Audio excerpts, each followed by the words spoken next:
നമസ്കാരം. ഞാൻ സോബി ജോർജ് കലാഭവൻ. 2-3 ദിവസമായിട്ട് എൻ്റെ ഒരു വണ്ടി ജപ്തി ചെയ്ത് കൊണ്ടുപോയിരുന്ന വാർത്തകൾ വരുന്നുണ്ട്.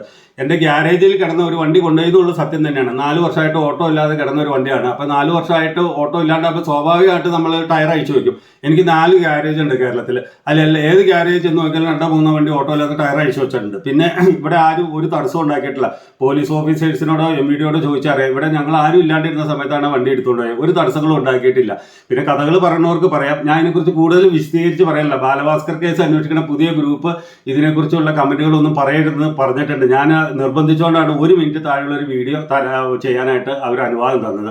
2018 ഒരു എക്സ്പെർട്ട് വിധിയാണ് ഈ ഇതിലേക്ക് നയിച്ചേക്കുന്നത്. ആ വിധി പകർപ്പ് കഴിഞ്ഞ ദിവസം നോക്കുമ്പോൾ അതിൻ്റെ അകത്ത് എഴുതിയിട്ടുണ്ട് ഞാനായിട്ട് സംസാരിച്ച് കാര്യങ്ങൾ തീരുമാനമാക്കണം എന്നാണ് എഴുതിയിരുന്നത്. അപ്പം ഈ കന്യാസ്ത്രീ വേഷത്തിൽ ഇരിക്കുന്നവരെ അവരെ CMC സഭ 10 വർഷം മുമ്പ് സഭയിൽ നിന്ന് പുറത്താക്കിയതാണ്.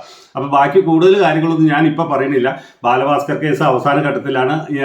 ഇതൊന്നും കാണിച്ച് എന്നെ പേടിപ്പിക്കാനോ അല്ലെങ്കിൽ എന്നെ ഇതിൽ നിന്ന് പിന്തിരിപ്പിക്കാനോ എന്നെ തളർത്താനോ കഴിയില്ല. കേസുമായിട്ട് ഞാൻ ശക്തമായിട്ട് മുന്നോട്ടേക്ക് പോകും. ഇതുവരെ എന്നോട് സഹകരിച്ച എല്ലാവർക്കും നന്ദി, നമസ്കാരം.